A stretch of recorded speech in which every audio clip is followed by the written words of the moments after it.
अखिलेश जी का पीडीए जो है 2024 में काम किया।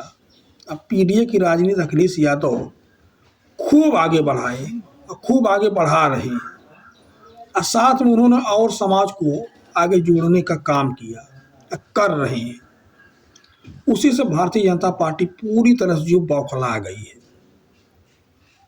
उनको लग रहा है कि इसी तरह से मुस्लिम समाज का, पिछड़े समाज का 2024 का लोकसभा चुनाव समाजवादी पार्टी 217 विधानसभा सीटों में आगे रही और भारतीय जनता पार्टी का जो गठबंधन है वह लगभग 181 सीटों पर आगे रहा। कहने का मतलब ये है कि अगर उस समय विधानसभा का चुनाव हुआ होता 2024 में तो समाजवादी पार्टी 217 सीट ला करके सरकार बना ली होती।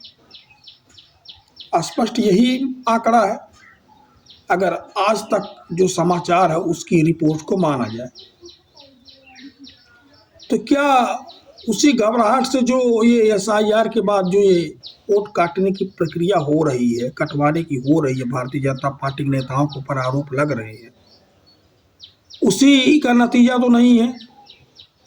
कल अखिलेश जी ने नंदलाल को जिस तरह से पेश किया, उसको 1 लाख रुपए का पुरस्कृत भी किया और यह भी कहा कि भविष्य में जो है ऐसे काम करने वालों को समाजवादी पार्टी पुरस्कृत करने का काम करेगी।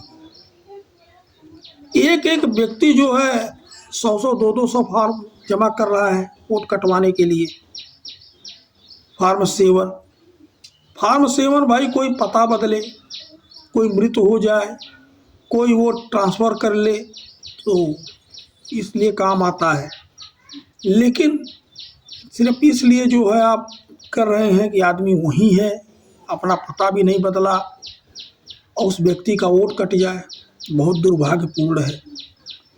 चंडीगढ़ का चुनाव किसको नहीं याद होगा, मेयर का, जब वहाँ खुद चुनाव अधिकारी बैठ करके धांधली करने की कोशिश कर रहा था।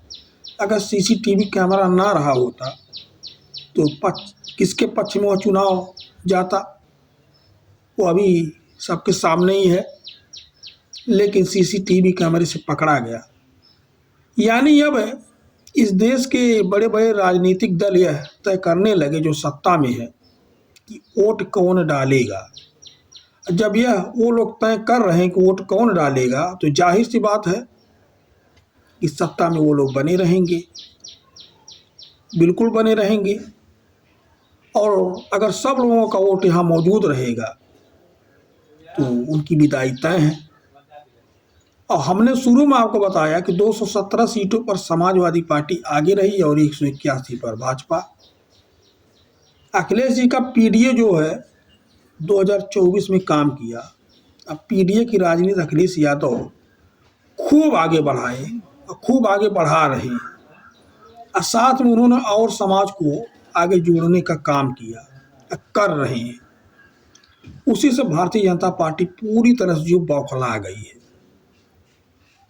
उनको लग रहा है कि इसी तरह से मुस्लिम समाज का, पिछड़े समाज का, एससी समाज में कुछ वोट को हटा करके और कुछ अन्य जो सवर्ण जातियां हैं जो वोट नहीं देती, काट करके हम जो इलेक्शन जीत लेंगे, तो यह कैसे संभव है?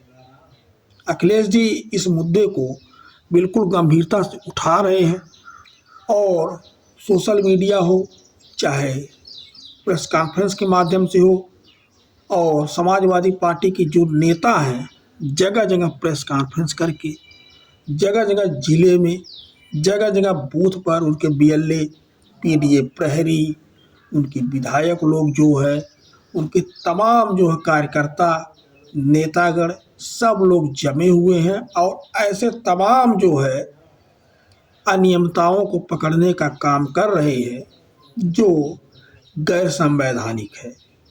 किसी का नाम कटवाना तो असंवैधानिक है, ऐसा काम तो नहीं करना चाहिए।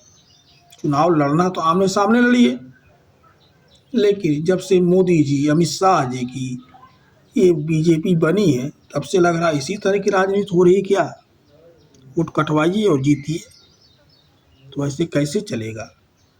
और चुनाव आयोग ये एकदम मौन बैठा धृतराष्ट्र बन करके। तो चुनाव आयोग भी कृपया इस पर संज्ञान ले, और अगर चुनाव आयोग निष्पक्ष नहीं रहेगा तो इस देश में चुनाव कैसे होगा।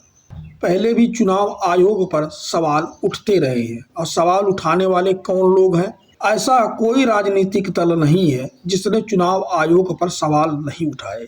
खुद लाल कृष्ण आडवाणी जो है, उन्होंने तो एक किताबें लिख डाली है चुनाव आयोग पर।